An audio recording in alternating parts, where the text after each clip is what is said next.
Ya, puji Tuhan,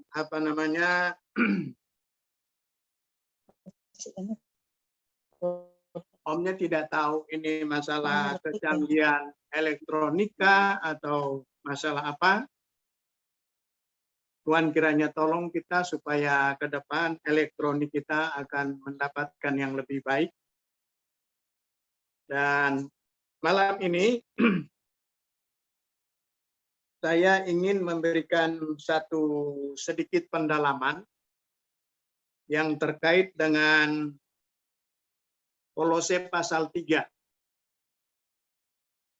Ayatnya yang ke-23 yang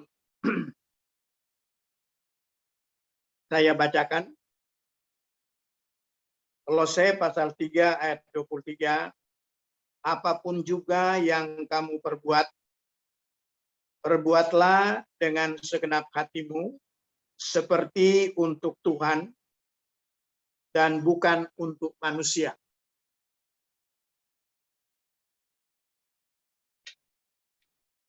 Dalam aktivitas kehidupan manusia, dia bekerja di bidang apapun juga, atau dari segala kesibukannya, maka manusia itu selalu dituntut supaya dia bisa maksimal. Dia bisa excellent, ya. Dia bisa memberikan yang terbaik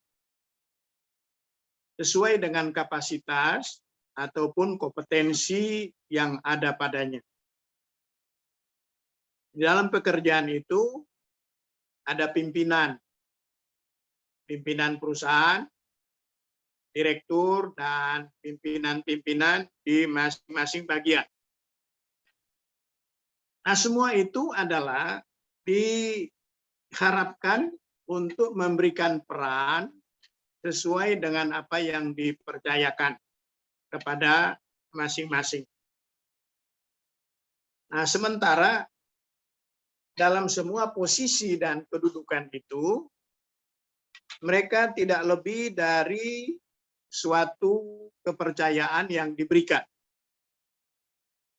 Dan dengan kepercayaan yang diberikan itu merupakan sesuatu tanggung jawab yang tidak bisa lalu kemudian melemparkan itu kepada orang lain.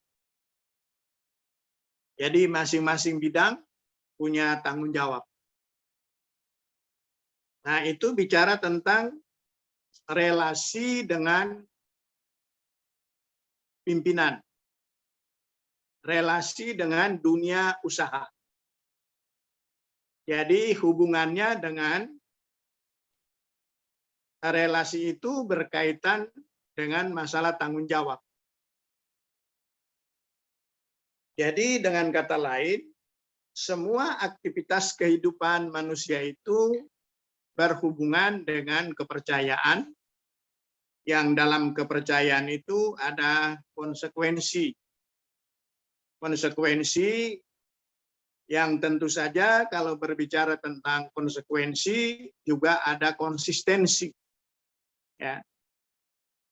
Jadi kalau kita bicara komitmen dengan satu kepercayaan yang telah diberikan, maka komitmen itu ada dituntut dengan sikap konsisten. Konsisten itu dia berpasangan dengan konsekuen. Dan di situ ada dampak dari komitmen yang memiliki sikap yang konsisten dan konsekuen, maka itu berdampak positif. Baik yang memberi kepercayaan, baik yang diberi kepercayaan. Nah, dalam hubungan dengan Tuhan, maka kita harus melihat Tuhan itu siapa. Lalu manusia itu siapa? Manusia itu adalah makhluk yang diciptakan Tuhan. Dia memiliki keterbatasan dalam banyak hal atau dalam segala hal. Nah, oleh sebab itu manusia yang diciptakan Tuhan ini dengan segala keterbatasannya, maka manusia itu diciptakan sedemikian rupa, dia memiliki pikiran, dia memiliki perasaan, memiliki sesuatu kemampuan untuk membedakan mana yang baik, mana yang buruk, mana yang benar dan mana yang salah, mana yang mulia dan mana yang tidak mulia. Berarti yang memainkan di dalam membedakan yang salah dan yang benar adalah pikiran. Nah, pikiran ini tidak akan terjadi secara tiba-tiba, tetapi pikiran itu dibentuk melalui proses belajar. Dari proses belajar itu terjadi sesuatu yang disebut memiliki kompetensi, memiliki disiplin ilmu. Nah, pada kenyataannya di dalam hubungan iman itu beriman kepada apa? Beriman kepada hal apa? Yaitu beriman kepada Tuhan yang telah berfirman. Dan firman itu bukan hanya untuk didengar secara seremonial di dalam ibadah, tetapi dalam ibadah itu mengandung kuasa, yaitu firman yang dipelajari, firman yang membangun, firman yang membentuk karakter. Jadi berbicara tentang kita mempelajari firman, berarti juga ada ilmu pengetahuan di situ, yaitu pengetahuan yang terkait dengan pemahaman atas firman Tuhan. Jadi orang yang beriman, dia mempraktekkan tentang apa yang dia pahami yang terkait dengan iman. Saya seringkali dan berkali-kali mengingatkan bahwa orang beriman pasti beragama. Tapi orang yang beragama mungkin tidak beriman. Atau tidak pasti kalau dia beriman. Nah, bagaimana kita memahami orang beriman? Bagaimana kita mengenal orang beriman? Orang yang beriman itu punya kelakuan yang telah dibentuk melalui ajaran firman Tuhan. Karena firman Tuhan itu diamanatkan kepada manusia, lalu membangun atau membentuk manusia itu menjadi seperti apa yang difirmankan. Nah, ketika kita mengaku beriman, tetapi perilaku kita bertentangan atau tidak sejalan, itu disebut tentang kontroversi, ya, sehingga kontraproduktif dengan apa yang diimani, lalu apa yang dilakukan. Nah, berbicara tentang yang dilakukan, itu langsung berhubungan dengan kelakuan. Jadi orang beriman pasti dia berkelakuan. Pergaulannya pasti bagus, pasti baik, relevan dengan ajaran firman. Tidak boleh lalu kemudian dia berbohong, lalu kemudian menipu.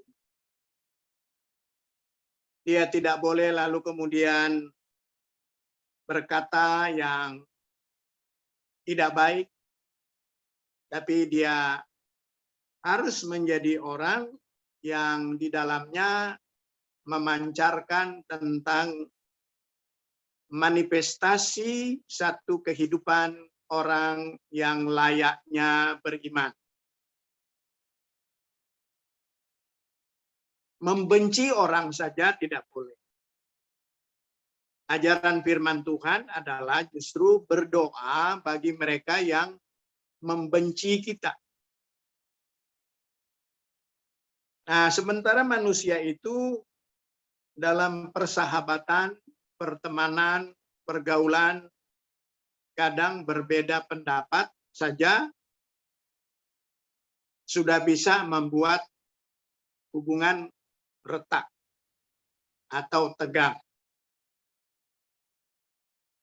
Kadang-kadang di situ adalah masalah pengertian yang mungkin salah paham atau pahamnya yang bermasalah. Nah, seharusnya ketika itu terjadi, maka harus diadakan konfirmasi. Jadi tidak boleh langsung memutuskan secara sepihak, tetapi mengkonfirmasi, menanyakan. Mungkin saya salah mengerti, tolong dijelaskan apa yang dimaksud. Karena ajaran daripada firman Tuhan itu, musuh saja harus didoakan. Bagaimana sesama orang gereja, orang Kristen kok saling menjelekkan? Misalnya, ya. Ada mungkin yang tidak disukai, tidak boleh bersikap sendiri, lalu seolah-olah sudah paham, sudah mengerti, padahal mungkin sikapnya tidak benar. Itulah sebabnya tidak boleh berpikir pendek. Orang beriman itu pasti berpikir panjang. Tidak boleh berpikir secara emosional, apalagi merasa pikirannya yang paling benar. Semuanya bisa dikomunikasikan atau dibicarakan. Nah, apa yang diminta oleh firman Tuhan?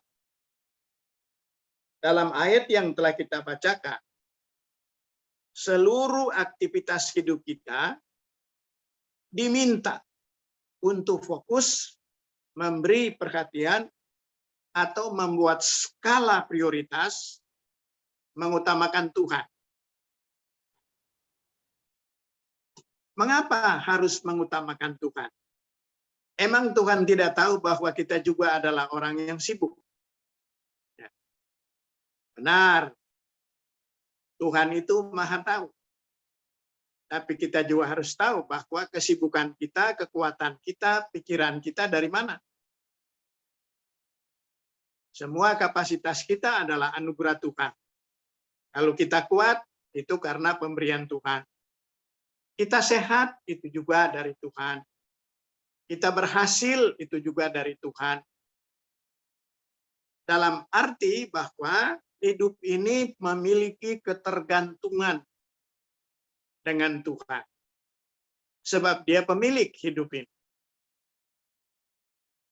Dan hidup yang diberikan Tuhan kepada manusia itu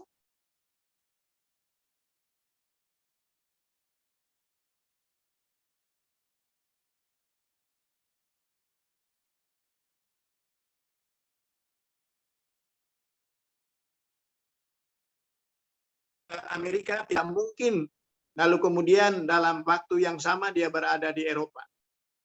Tidak mungkin. Hanya Tuhan yang bisa seperti itu. Dia berada, dia menuju ke Surabaya, lalu kemudian ketika ada di Surabaya, lalu sekaligus dia ada di Manado. Tidak mungkin.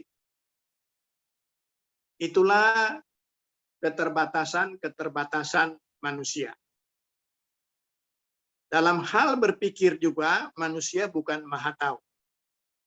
Tetapi di dalam hal dia mempelajari firman Tuhan adalah sumber kebaikan, sumber kebenaran, sumber kemuliaan, dan sumber untuk memberikan dasar dan bentuk-bentuk berpikir secara baik dan benar. Mengapa saya katakan baik dan benar? Karena baik saja tidak cukup. baik itu juga bisa baik bagi si A, tetapi bagi si B mungkin tidak baik. Begitu seterusnya. Tapi kalau namanya baik dan benar, maka kebenaran itu tidak bisa ditolak oleh siapapun. Kebenaran juga tidak boleh dibela oleh kekuatan manusia.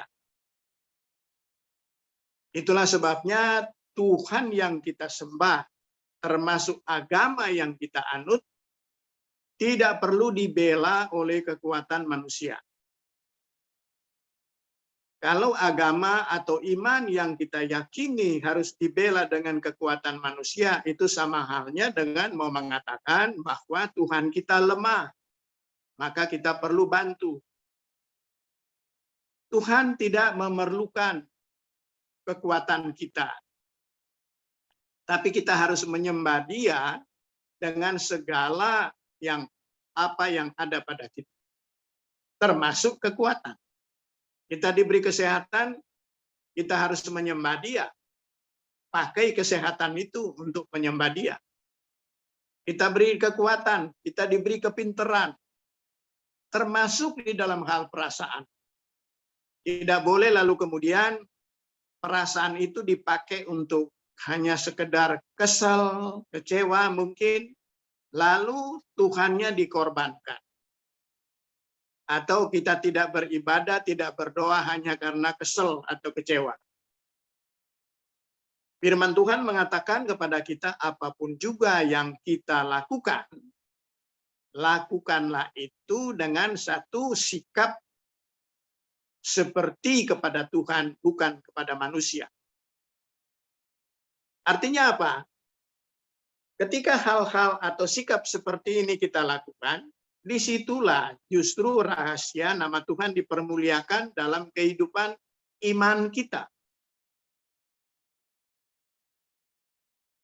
Nah, banyak terjadi salah kaprah dalam kehidupan beragama, kehidupan beriman, kehidupan bergereja, terjadi salah kaprah, itu karena pikiran kita yang tidak beres.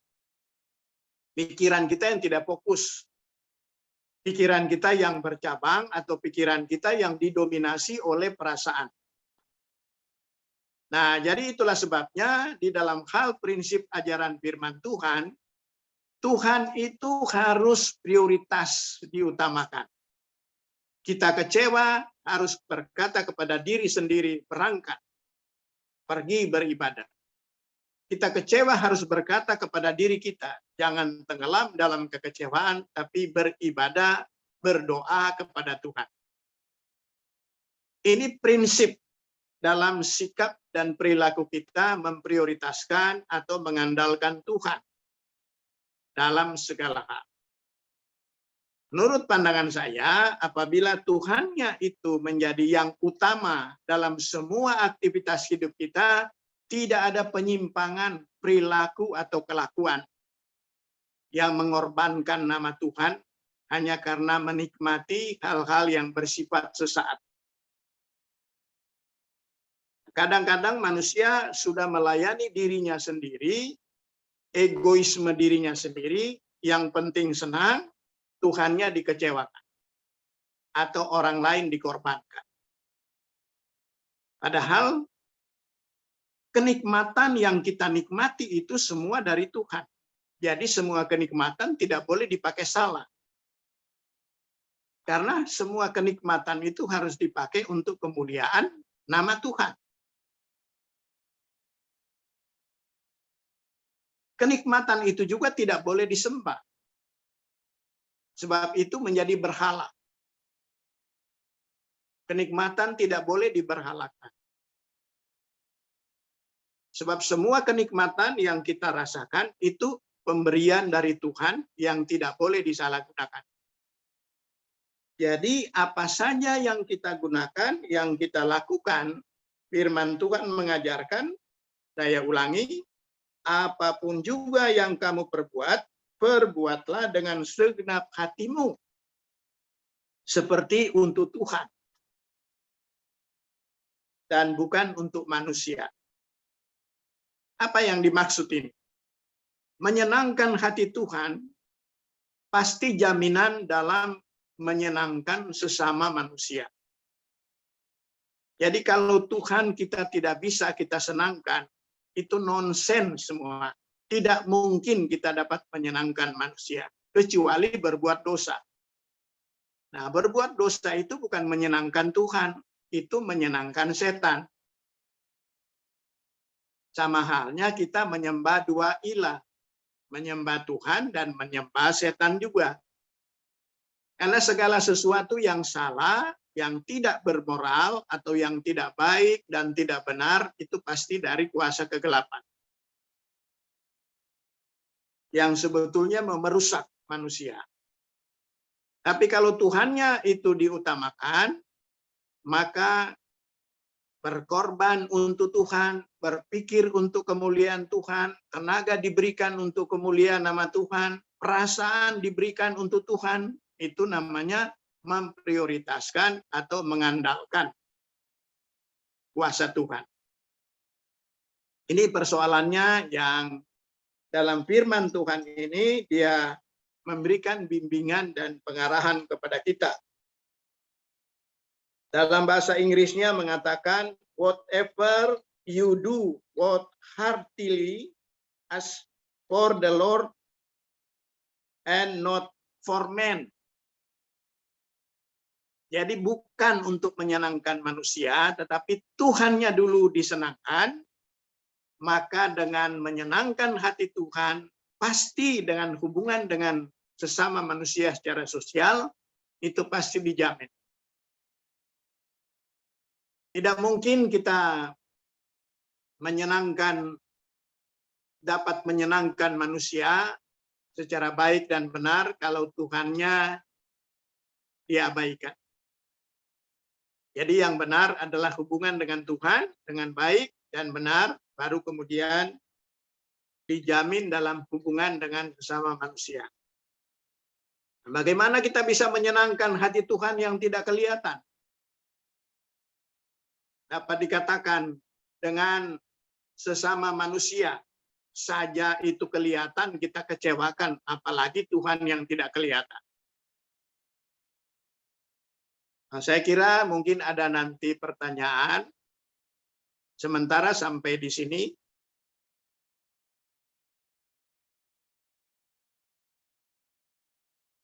Ya, mari kita berdoa. Terima kasih Tuhan Yesus bahwa malam ini kami boleh sedikit mempelajari tentang kebenaran firman-Mu. Tuhan memberkati kami, menolong kami agar kami memiliki pemahaman yang benar tentang ajaran firman-Mu, menjadikan kehidupan kami hidup yang menyenangkan hati Tuhan, sehingga kami layak di hadapan Tuhan dan menjadi berkat bagi orang lain. Dalam nama Yesus kami berdoa dan mengucap syukur. Mungkin waktu kita sudah terbatas. Kalau ada pertanyaan, 1-2 mungkin bisa diberikan kesempatan. Masih ada waktu? Masih, Om. Ya, silakan.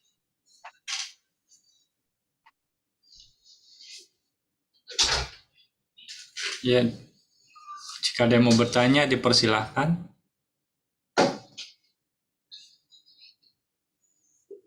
Nanti pertanyaannya supaya kita lebih fokus terkait dengan materi yang barusan disampaikan. Terima kasih.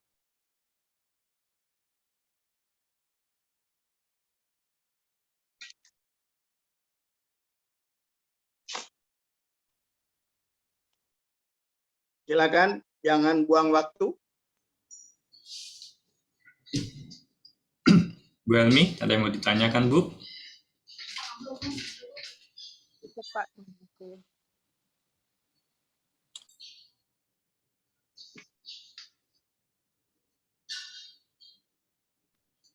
Ada yang mau bertanya?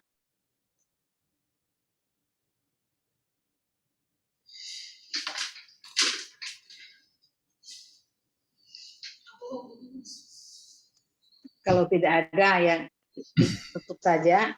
Doa berkat mungkin, karena waktunya tinggal berapa menit saya. Tinggal Masih banyak sih, Tante. 32 menit. Masih banyak sih Ya, Tante, nggak putus nggak. Silakan, silakan. Ada moderator yang ngatur. Moderator nanti beritahu kalau waktunya sudah tidak bisa, kita berhenti. Iya. Mungkin saya mau tanya sedikit Om ya, tadi terkait yang Om kan cerita bahwa memang Tuhan kita tidak minta pembelaan dari manusia ya. Ya. Cuma memang kalau dari segi kacamata Tuhan, ya Tuhan memang berdaulat, Allah yang berkuasa. Dia tidak butuh keberadaan manusia untuk pembelaan terhadap dia. Nah, tetapi terkait dengan iman yang kita percayai seperti itu ya, iman kepada Kristus seperti itu. Nah, terkadang kan di dalam dunia ini media-media terutama ya, itu kan banyak bahwa keimanan kita itu disalahartikan, apakah itu dihina atau di pemahamannya berbeda seperti itu ya. Nah, saya rasa kita mungkin harus bertanggung jawab gitu Om ya, atas iman yang kita percaya itu untuk memberitahukan kepada mereka bahwa iman yang kita percaya itu seperti ini gitu Om ya. Jadi Kristus itu seperti ini, bukan artinya kita harus membela Tuhan seperti itu kan. Karena di dalam 1 Yohanes saya lupa itu ya, 3 Yohanes atau 1 Yohanes, bahwa iman kita itu harus kita pertanggungjawabkan di hadapan Tuhan. Jadi setiap orang yang menyaksikan keimanan kita harus membela seperti itu Om, kan iman kebenaran sesuai firman Tuhan, kayak seperti itu Om ya. Ya. Jadi yang dimaksud itu kebenaran atau Tuhan itu tidak perlu dibela, dalam arti bahwa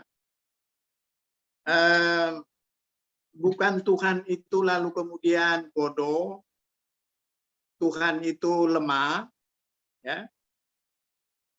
Lalu kemudian manusia harus membela dengan kekuatan manusia. Kekuatan manusia itu kan pemberian dari Tuhan. Kapasitas dan semua potensi yang ada pada manusia itu adalah pemberian atau anugerah dari Tuhan. Itu anugerah kehidupan.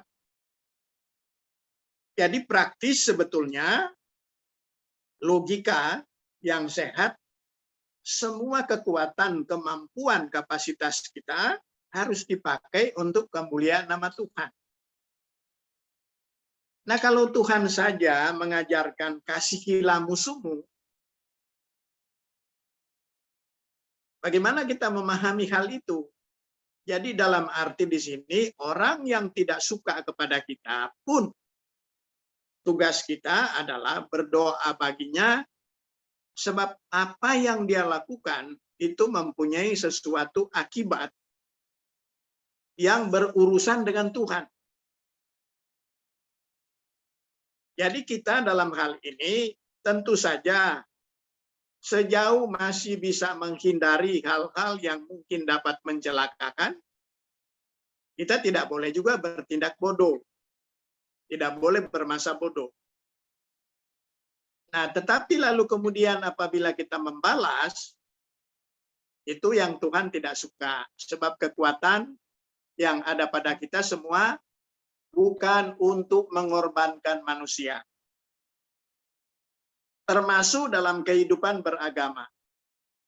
Agama tidak boleh lalu kemudian manusia harus jadi sasaran korban. Manusia harus dikorbankan untuk membela agama. Tidak boleh. Menurut ajaran agama Kristen, ajaran firman Tuhan begitu. Jadi agama itu harus berperan untuk keselamatan manusia. Itu fungsi agama. Bukan mengorbankan manusia hanya karena perbedaan. Tidak boleh. Karena dalam kehidupan beriman itu kita mengasihi Tuhan, mengasihi Allah yang kita sembah sebagai pencipta dan sumber kehidupan, yang di dalamnya ajaran daripada Tuhan itu menjadikan manusia itu seperti yang Tuhan kehendaki. Dia tidak boleh menjadi ancaman bagi sesama manusia, walaupun perbedaan keyakinan.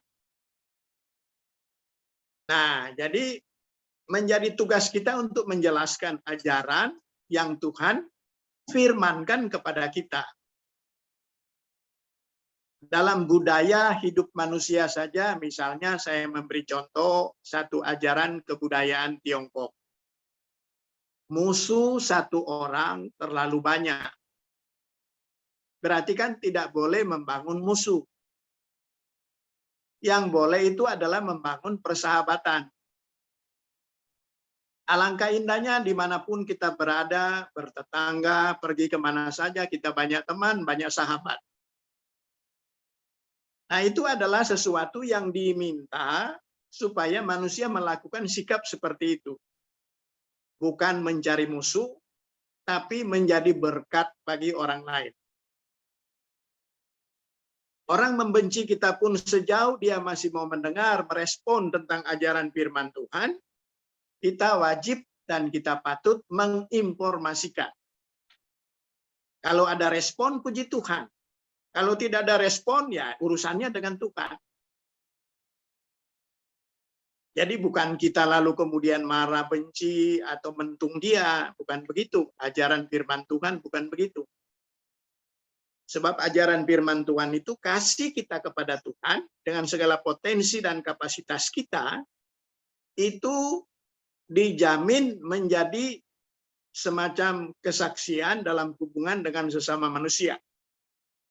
Kasihilah Tuhan, lalu kasihilah sesama manusia seperti dirimu sendiri. Jadi keberadaan manusia yang lain itu bukan jasa kita. Itu adalah pemberian dari Tuhan. Itu kapasitas dari Tuhan. Jadi di dalam kita melakukan segala sesuatu, yaitu melakukan ibadah, mengasihi, memperhatikan, itu bentuk-bentuk pelaksanaan dari iman atau ajaran daripada Tuhan. Apabila semua orang yang percaya kepada Tuhan melakukan hal itu, damailah bumi ini. Sejahteralah sesama manusia. Tidak ada musuh, tidak ada perkelahian, ya. Tidak ada teroris.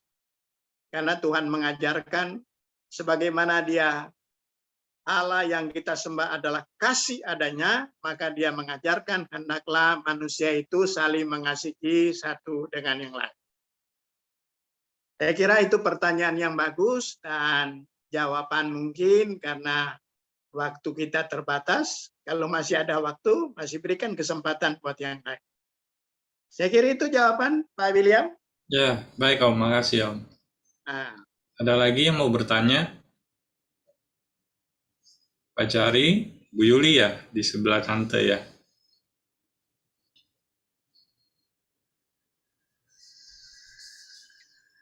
Ada kalau yang tidak mau bertanya berarti dia sudah tahu.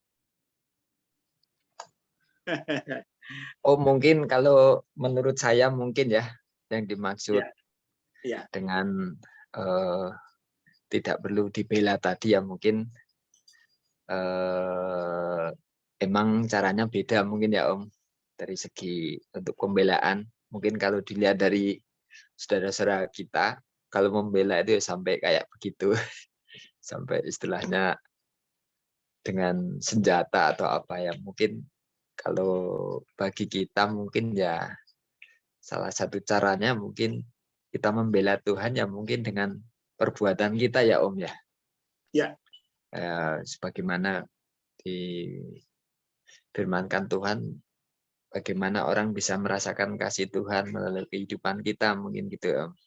Amin. Kita kan cuma bisa membelanya Tuhan dari itu, dari bagaimana kita bersikap, bagaimana kita bisa menenangkan saudara-saudara kita melalui sikap kita, perbuatan kita mungkin gitu Om ya. Pembelaannya mungkin gitu. Di samping itu ya kita paling cuma sebatas mendoakan ya Om. Iya. Iya, kalau menurut saya mungkin gitu ya. Saya kira jawaban itu ya itu bagian daripada mengasihi Tuhan, ya, mengasihi sesama. Kita membantu menjelaskan tentang ajaran Tuhan terhadap kita sehingga kita bersikap seperti itu. Nah, jadi memang tidak gampang, tidak mudah, karena di situ ada pengendalian emosi, ya, perasaan, logika kita harus masuk akal. Maka itu sebenarnya apabila kehidupan beragama dengan akal sehat, maka tidak perlu ada manusia yang jadi korban. Begitu. Manusia saling mengasihi karena sama-sama makhluk ciptaan Tuhan. Oke? Ada lagi pertanyaan?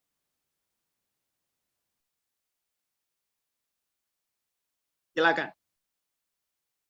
Cukup, Pak Jari?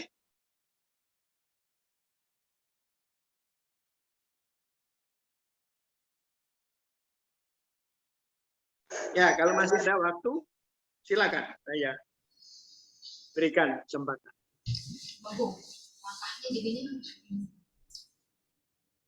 Ya, ada lagi mau bertanya? Bu Yuli, gimana Bu Yuli? Ada yang mau ditanyakan?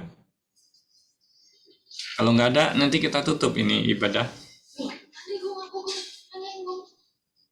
Ya, ya. Ditutup saja, ada ya tutup saja, nanti ada mungkin waktu yang lain lagi untuk tema, ada temanya baru sama-sama. Ya. Doa berkat saja. Ya. Baik Om, silakan Om. Ya, jadi sekaligus saya mengakhirinya dengan kalimat begini. Apabila ada informasi tentang siapapun juga, jangan langsung menelannya, tetapi harus dikonfirmasi, ditanyakan.